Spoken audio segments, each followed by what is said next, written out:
નમસ્કાર વિદ્યાર્થી મિત્રો, નામાના મૂળ તત્વો ધોરણ 11 કોમર્સ ચેપ્ટર નંબર 4 આમનોન લેક્ચર નંબર 10 રીત નંબર 7 ઉપજ ખર્ચના વ્યવહારો. ઉપજ ખર્ચના વ્યવહારો ખૂબ સરળ વ્યવહારો મિત્રો. ઉપજ ખર્ચના વ્યવહારોમાં એક વાત યાદ રાખો કે હંમેશા લગભગ મોટાભાગના ઉપજ ખર્ચના વ્યવહારમાં એક ખાતું રોકડ કે બેંક ખાતું જ હશે, બરાબર. અને રોકડમાં તમને ખબર છે આવે તો ઉધાર ને જાય તો જમા, ને બેંકમાં આપણને ખબર છે વહુ યાદ રાખવાનું, શિલ્લક વધે તો ઉધાર અને ઘટે તો જમા.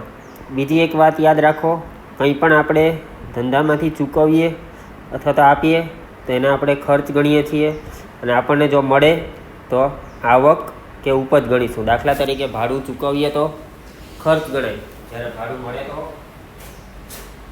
આવક ગણાય. એવી જ રીતે કમિશન ચૂકવીએ તો ખર્ચ, મળે તો આવક. બહુ સરળ વ્યવહારો છે, એકદમ સરળતાથી આવડી જાય એવા છે. તો આપણે જોઈએ ઉદાહરણ નંબર 9. નીચેના વ્યવહારોની શ્રી અરુણ પારેખના ચોપડે આમનોંધ લખો. 2014 ઓગસ્ટ 1 દુકાન માટે જરૂરી હિસાબી ચોપડા 650 ખરીદ્યા.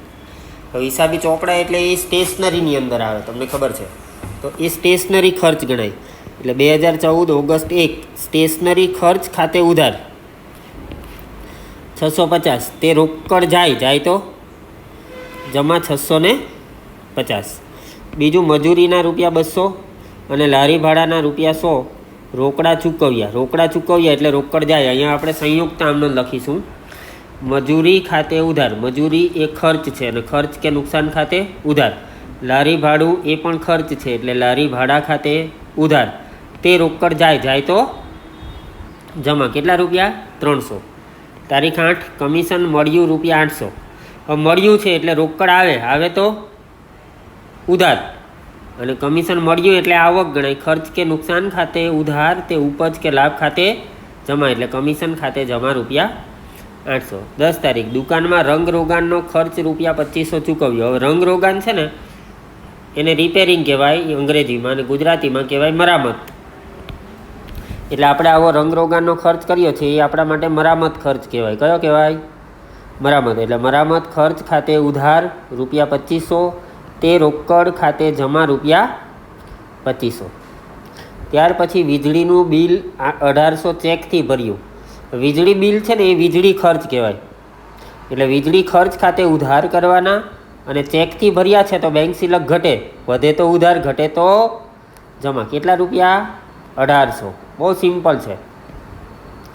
દુકાનના ઉદ્ઘાટન પ્રસંગે ચા પાણી નાસ્તાના 1200 ચૂકવ્યા. હવે સ્વાભાવિક છે કે આપણે દુકાનનું ઉદ્ઘાટન કરતા હોઈએ તો લુખું ઉદ્ઘાટન કરાય નહીં. મહેમાન આવે, શુભેચ્છા પાઠવવા આવનાર તમામ લોકોને આપણે ચા પાણી નાસ્તો કરાવવો પડે કે નહીં?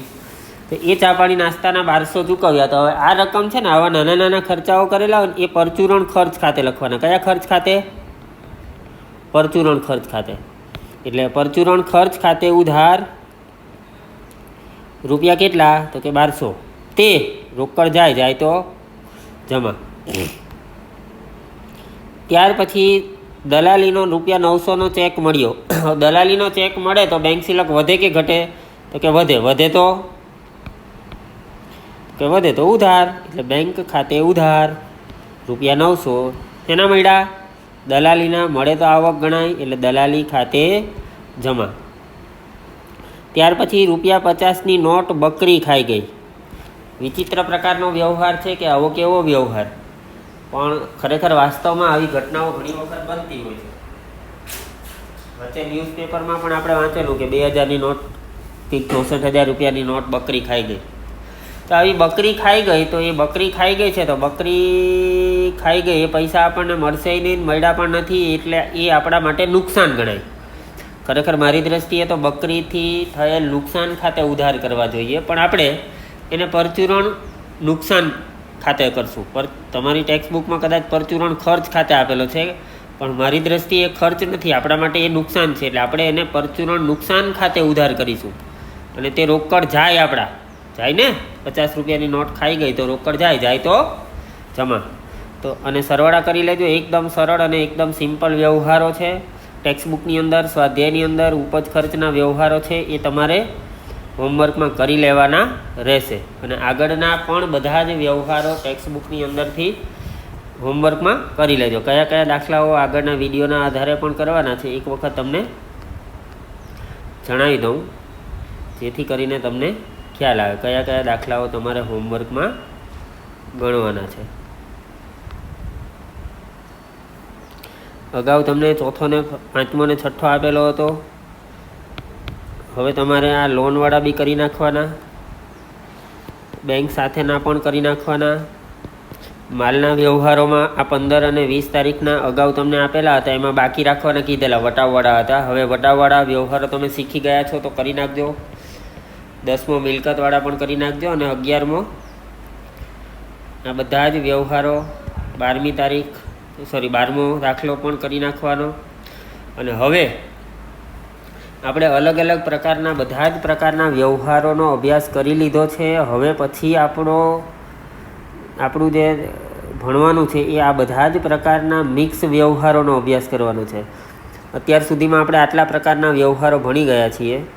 હવે એક પ્રકારના વ્યવહારો બાકી છે, ગાલખાદ અને ગાલખાદ પરતના વ્યવહારો. એ આપણે નેક્સ્ટ લેક્ચરની અંદર ભણી અને ત્યારબાદ આપણે બધા પ્રકારના મિક્સ વ્યવહારોની આમ નોંધ શીખીશું.